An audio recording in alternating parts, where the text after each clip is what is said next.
បងប្អូនខ្លះនៅតែគិតថាការមើលរឿងសាមកុកការផុសរឿងសាមកុកការចូលចិត្តជជែកគ្នាអំពីរឿងសាមកុកវាទាល់តែអ្នកធ្វើការងាររដ្ឋឬទៅអ្នកធ្វើកិច្ចការងារនយោបាយអញ្ចឹងទៅក៏ប៉ុន្តែបងប្អូនទាំងអស់ត្រូវចាំថារឿងសាមកុកវាឆ្លុះបញ្ចាំងពីទស្សនវិជ្ជាពិតរបស់សង្គមមួយដែលបង្ហាញអំពីការប្រកួតប្រជែងដណ្ដើមយកឈ្នះរៀងខ្លួននៅក្នុងយុទ្ធសាស្ត្រឬក៏របៀបដែលគេធ្វើនៅក្នុងរឿងសាមកុកយើងអាចយកមកអនុវត្តក្នុងជីវភាពប្រចាំថ្ងៃដូចជាការរកស៊ីការលក់ដូរការអនុវត្តក្នុងការងារនិងការស្វែងយល់អំពីចរិតលក្ខណៈ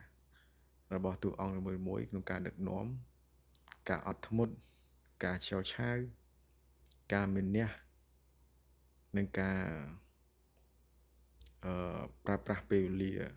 ដើម្បីរង់ចាំឱកាសធ្វើអ្វីមួយគឺមានទាំងអស់យុទ្ធសាស្ត្រនៃការវាយប្រហារសត្រូវមិនប្រកាសថាទាល់តែយើងជាអ្នកអឺធ្វើការងារអីរដ្ឋឬធំដុំទេសូម្បីតែការងារលក់ដូរតូចតាចតាមអនឡាញសប្តាហ៍ថ្ងៃបើសិនជាបងប្អូនធ្លាប់សាកល្បងលក់អនឡាញឬក៏លក់តិចតួចដែលជាមុខរបរចាប់ផ្ដើមបងប្អូននឹងជួបអ្នកដែលជាគូប្រជែងរបស់យើងគាត់ចាំវាយប្រហារយើងពីពេលនោះតើបងប្អូនត្រូវដោះស្រាយបែបម៉េចប្រសិនបើយើងអត់ដែលឆ្លងកាត់នៃការរកស៊ីផ្ទាល់យើងធ្លាប់តែធ្វើការងារនៅក្រុមហ៊ុនការងារនៅអង្គការការងារនៅសហគ្រាសឬការងាររដ្ឋឬក៏ការងារអីចឹងបងប្អូនថ្ងៃណាមួយបងប្អូនចាប់ដើមចាប់អឺចង់បោះបង់ការងារហើយទៅរកស៊ីដែលស្ថិតនៅក្នុងពិភពនៃការប្រកួតប្រជែងការដណ្ដើមយកឈ្នះការយកគេឈ្មោះល្អឬក៏រងនៅពេលដែលយើងចូលរកស៊ីភ្លាមរងការវាយប្រហារតម្លាក់ថ្លៃឬក៏ការអឺបង្ខូចគេឈ្មោះរបស់យើងឬក៏អីជាដើមនៅក្នុងពេលដែលបងប្អូនចាប់ដើមរកស៊ីអញ្ចឹងហើយប្រសិនបើយើងបានគិតបានវិភាគឬបានដឹងបានយល់អំពីយុទ្ធសាស្ត្រដៃគូឬក៏បានស្វែងយល់អំពីតាក់ទិកនៅក្នុងរឿងសាមកុកដែលគេធ្វើដើម្បីការពារការវាយប្រហាររបស់សត្រូវការស្ទាបស្ទង់របស់សត្រូវដៃគូរកស៊ីឬក៏ដៃគូប្រកួតប្រជែងការងារអីជាដើមយើងប្រកាសជាមានគំនិតមានការគិតមានការវិភាគនិងការដោះស្រាយបញ្ហាដោយប្រសើរមិនប្រែអារម្មណ៍មិនឆេវឆាវគឺដោះស្រាយបញ្ហាដោយរង់ចាំពេលវេលា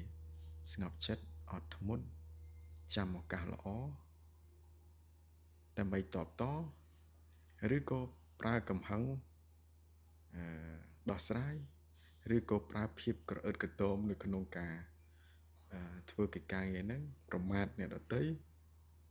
ឬក៏ចេះអោនលំទោនមានគុណធម៌មានសិលធម៌អសិលធម៌សាហាវខូខើព្រៃផ្សាយសិតតែមាននៅក្នុងរឿងសាមកុកទាំងអស់គ្រប់រសជាតិអញ្ចឹងហើយយើងសង្កេតមើលនៅក្នុងតួអង្គទាំងអស់នៅក្នុងរឿងសាមកុកអ្នកដែលចរិតមិនចេះទ្រាំចរិតមិនចេះអោនលំទោនចរិតមិនចេះអត់ធ្មត់មិនចេះរង់ចាំពេលវេលា